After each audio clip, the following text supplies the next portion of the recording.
저는 오늘 이야기를 많은 사람들이 생각하는 것보다 훨씬 더 위험한 하나의 디테일부터 시작하고 싶습니다. 천연가스 계약이 아닙니다. 국빈 만찬도 아닙니다. 인민대회당에서의 악수 장면도 아닙니다. 그것은 크렘린이 갑자기 시진핑 발언의 전문을 공개한 것입니다. 이것이 왜 그토록 중요한지를 먼저 설명해 드리겠습니다. 국제 외교에서 정상 간의 발언은 대부분 조심스럽게 편집됩니다. 핵심 내용만 선별해서 공개합니다. 상대방을 자극할 수 있는 표현은 부드럽게 다듬어집니다. 그것이 외교적 언어의 기본 문법입니다. 하지만 이번에 크렘린은 그런 방식을 택하지 않았습니다. 자르지 않았습니다. 수정하지 않았습니다. 모호한 외교적 언어로 바꾸지도 않았습니다. 그대로 전부 공개했습니다. 그 전문 안에 무엇이 있었습니까?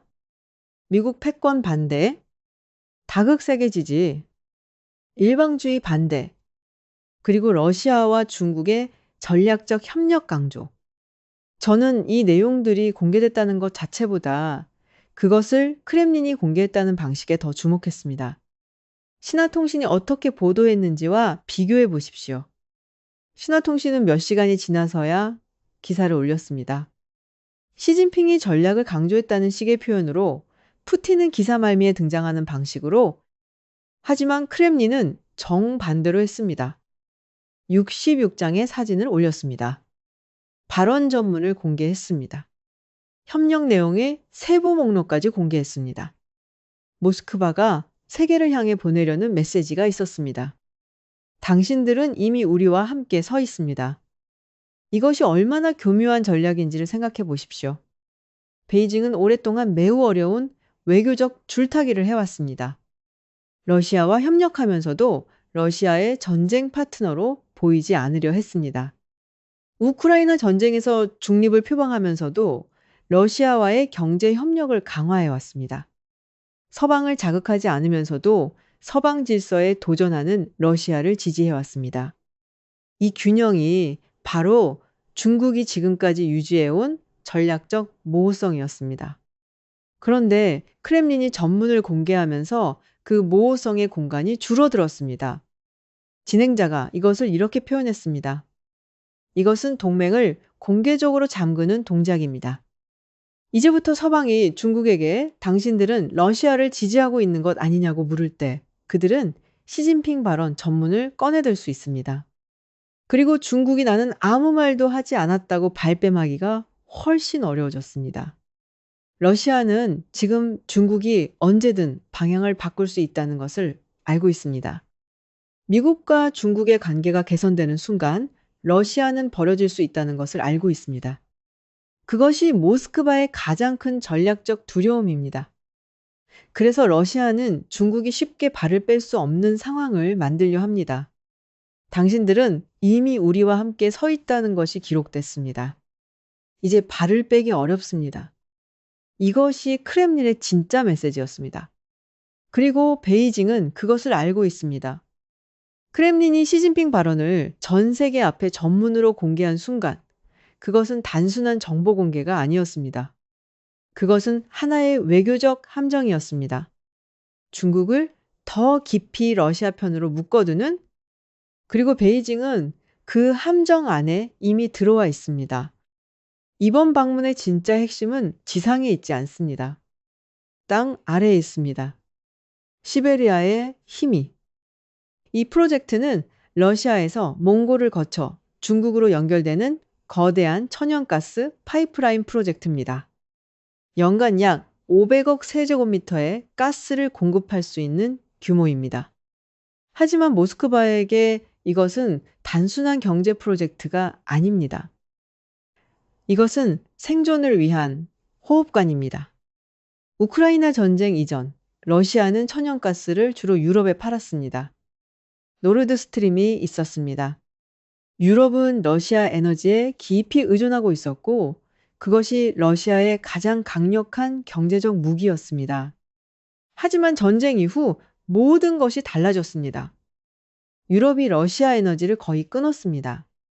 노르드 스트림이 무너졌습니다. 가스프롬이 가장 큰 시장을 잃었습니다. 그 결과 러시아의 천연가스가 시베리아에 갇혀버렸습니다. 그리고 그 막대한 양의 가스를 살 수 있는 규모를 가진 나라가 거의 중국뿐입니다. 시베리아의 힘의가 완성되면 가스프롬의 손실이 줄어들기 시작합니다. 전쟁 자금을 조달할 새로운 수입원이 생깁니다. 서방의 제재에도 불구하고 경제를 유지할 공간이 생깁니다. 반대로 이 프로젝트가 실현되지 않는다면 러시아의 에너지 수출은 계속 막혀 있습니다. 전쟁을 지속하는 능력 자체가 흔들립니다. 그래서 푸틴은 이번 방문에 가스프롬, 로스네프트, 중앙은행, 에너지부 장관, 전략부처 장관들을 모두 데리고 베이징에 왔습니다. 하지만 협상 테이블에서 예상치 못한 일이 벌어졌습니다. 베이징은 전혀 서두르지 않았습니다.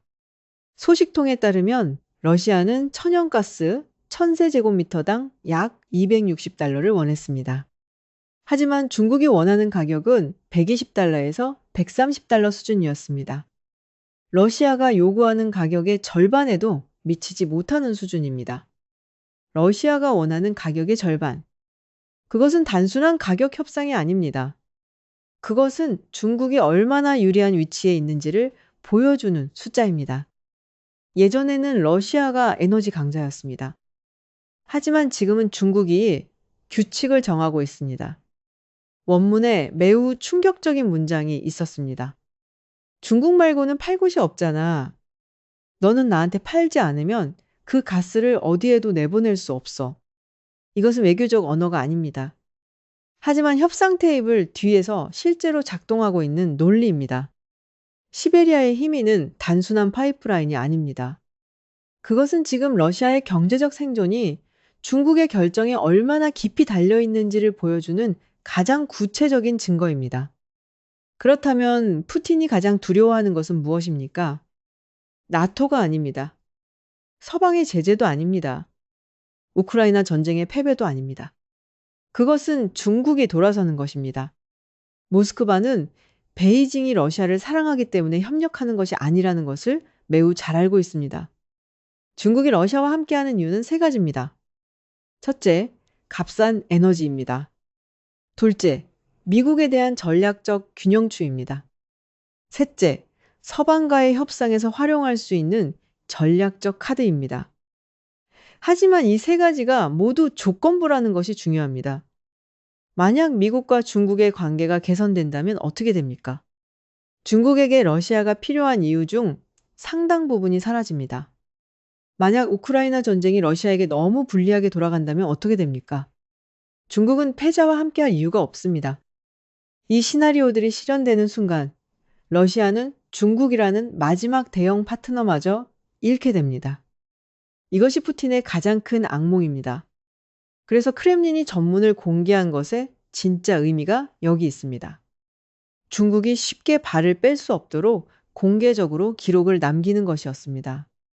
하지만 이것은 양날의 검입니다. 중국도 이 상황을 매우 잘 알고 있습니다. 베이징은 자신이 점점 더 러시아 편으로 공개적으로 묶여가고 있다는 것을 느끼고 있습니다. 진행자가 이 구도를 매우 날카롭게 표현했습니다. 이것은 서로를 이용하면서 서로에게 묶여가는 관계입니다. 그 묶임이 지금은 편리하지만 언제 짐이 될지 모릅니다. 경제적으로는 중국에게 의존하면서 전략적으로는 중국을 자신에게 묶어두는 이중 구조? 그것이 지금 러시아가 구사하는 매우 하지만 이번 방문에서 가장 기묘하고 가장 상징적인 장면이 있었습니다. 그것은 천연가스 협상이 아닙니다. 공동 성명도 아닙니다. 그것은 음악입니다. 푸틴을 환송하는 국빈 만찬이 열렸습니다. 그 자리에서 중국 군악대가 연주를 시작했습니다. 그리고 흘러나온 곡이 있었습니다. 백조의 호수. 저는 이 디테일을 처음 접했을 때 잠깐 멈춰야 했습니다. 그냥 지나칠 수 있는 사소한 것처럼 보였습니다. 하지만 그것이 러시아 사람들에게 무엇을 의미하는지를 알게 되는 순간 그 장면이 완전히 다르게 보이기 시작했습니다. 소련 시대부터 러시아에서 권력의 위기가 찾아올 때마다 국영 텔레비전은 같은 것을 방송했습니다.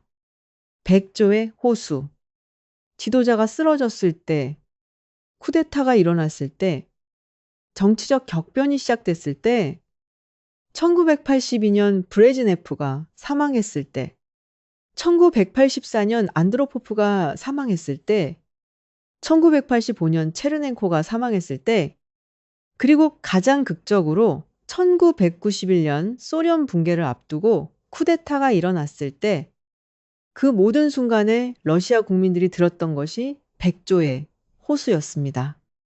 그래서 러시아 사람들에게 백조의 호수는 단순한 클래식 음악이 아닙니다. 그것은 하나의 심리적 코드입니다. 무언가 나쁜 일이 일어나고 있다는 신호, 권력이 흔들리고 있다는 경고, 그 고기 푸틴을 환송하는 국빈 만찬에서 흘러나왔습니다. 저는 중국 군악대가 이것을 의도했다고 생각하지 않습니다. 아마도 단순히 아름다운 러시아 클래식 음악을 선택한 것이었을 것입니다. 하지만 그 의도와 무관하게 그 순간이 만들어낸 분위기가 있었습니다. 그 순간 전체 분위기가 매우 기묘하게 바뀌었습니다. 표면적으로 중러 관계는 매우 따뜻합니다. 양국 지도자의 악수, 수십 개의 협력 문서, 화려한 의전. 하지만 그 표면 아래에서는 무엇이 있습니까? 중국은 러시아를 우크라이나 전쟁에 끌려 들어가는 것을 두려워합니다. 러시아는 중국이 언제든 방향을 바꿀 수 있다는 것을 알고 있습니다. 두 나라가 서로를 이용하고 있습니다. 두 나라가 서로를 경계하고 있습니다. 진행자가 이 관계를 이렇게 표현했습니다. 이것은 절대적 신뢰의 동맹이 아닙니다. 이것은 두려움의 동맹입니다. 백조의 호수가 흘러나오는 만찬장. 그 아름답고 기묘한 장면이 지금 두 나라 관계의 진실을 가장 잘 담고 있습니다. 표면의 화려함 아래에서 두 나라는 서로를 붙들고 있습니다. 놓고 싶지만 놓을 수 없어서, 그리고 푸틴이 베이징을 떠나자마자 불안의 신호들이 나타나기 시작했습니다. 진행자가 매우 주목할 만한 데이터를 꺼냈습니다. 푸틴이 베이징을 떠난 직후 중국 주식시장이 급락했습니다. 그 당시 아시아 주변 시장들의 상황을 비교해 보십시오. 일본 주식시장이 올랐습니다. 한국 주식시장이 올랐습니다. 대만 주식시장이 올랐습니다. 아시아 전반이 긍정적인 흐름이었습니다. 하지만 중국만 달랐습니다. 수천 개의 종목이 붉은색으로 물들었습니다. 투자자들이 패닉 상태에 빠졌습니다. 자금이 빠르게 빠져나갔습니다. 그리고 중국 소셜미디어에서 사람들이 같은 질문을 하기 시작했습니다. 왜 아시아 전체가 올랐는데 중국만 내려갔습니까? 주식시장은 감정입니다. 그것은 투자자들이 미래에 대해 어떻게 느끼는지를 반영합니다. 중국 투자자들이 느낀 것이 무엇입니까? 베이징이 러시아와 더 깊이 연결될수록 중국이 더 큰 위험에 노출된다는 것입니다. 서방과의 관계가 더 복잡해질 것이라는 것입니다. 그것이 주가 하락으로 나타났습니다. 하지만 진행자가 더 주목한 것이 있었습니다. 푸틴이 베이징을 떠난 직후 등장한 루머들입니다. 첫 번째 루머. 중국이 러시아에 대한 군사 지원을 늘릴 수 있다는 것이었습니다. 두 번째, 루머. 러시아가 대만 해협 문제에서 중국을 지지할 것이라는 것이었습니다. 세 번째 루머. 시진핑이 김정은을 방문할 수 있다는 것이었습니다. 저는 이 세 가지 루머를 나란히 놓으면서 매우 중요한 패턴을 발견했습니다. 이것들은 하나의 큰 그림을 향하고 있습니다. 중국이 러시아에게 군사 지원을 늘린다면 서방과의 관계가 더 악화됩니다. 러시아가 대만 해협에서 중국을 지지한다면 미중 갈등이 더 직접적으로 연결됩니다. 시진핑이 평양을 방문한다면 한반도 문제가 더 복잡해집니다. 이 모든 신호들이 한 가지를 가리키고 있습니다. 세계가 새로운 붕국화의 시대로 끌려 들어가고 있다는 것입니다. 한쪽에는 미국, 나토, 달러, 서방 기술 시스템이 있습니다. 다른 쪽에는 러시아와 중국, 브릭스, 유라시아 에너지 네트워크, 미국의 영향력 바깥에서 움직이려는 나라들이 있습니다. 그런데 가장 무서운 점이 있습니다. 모든 쪽이 자신은 방어적으로 행동하고 있다고 생각합니다. 하지만 그 방어적 행동들이 합쳐지면서 세계를 더 위험하게 만들고 있습니다. 미국은 말합니다. 우리는 민주주의를 지키기 위해 반도체를 규제하는 것이다. 중국은 말합니다. 우리는 미국의 봉쇄에 맞서는 것이다. 러시아는 말합니다. 우리는 나토의 동진을 막는 것이다. 모두가 방어라고 말합니다. 하지만 그 방어들이 쌓여가면서 세계는 점점 더 대결로 향하고 있습니다. 제1차 세계대전이 시작되기 전 모든 강대국들이 자신은 방어적으로 행동하고 있다고 생각했습니다. 그 방어들이 맞물리면서 아무도 원하지 않았던 전쟁이 시작됐습니다. 저는 지금 세계가 그 패턴을 반복하고 있지 않은지를 매우 진지하게 생각해 봐야 한다고 생각합니다.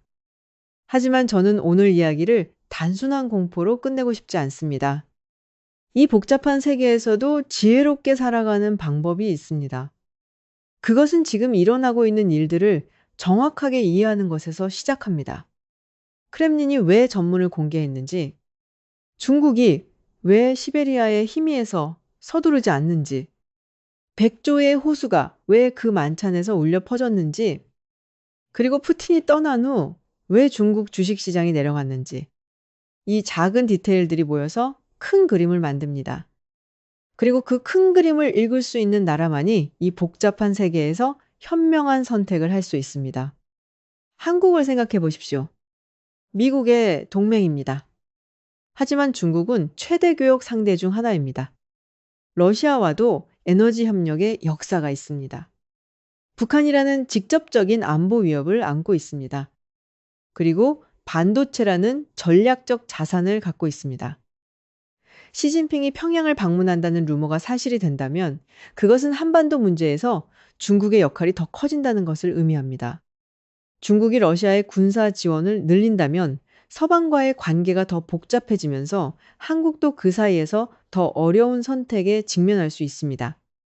이 모든 것이 한국과 무관한 이야기가 아닙니다. 진행자가 오늘 프로그램을 이 말로 마무리했습니다. 푸틴의 비행기가 베이징을 떠났을 때 바뀐 거는 단지 중러 관계가 아니었습니다. 그것은 현대세계 전체의 권력 균형이었습니다. 크렘린의 전문 공개, 백조의 호수가 흘러나오는 만찬장, 서두르지 않는 중국의 협상, 그리고 푸틴이 떠난 후 내려가는 중국 주식시장. 이 모든 것들이 따로따로 존재하는 사건들이 아닙니다. 이것들은 하나의 큰 변화의 서로 다른 조각들입니다. 그 변화를 이해하는 것, 그 속에서 방향을 잃지 않는 것, 그것이 지금 우리 모두에게 가장 중요한 과제입니다. 오늘 끝까지 함께 해주셔서 진심으로 감사드립니다. 다음에 또 뵙겠습니다.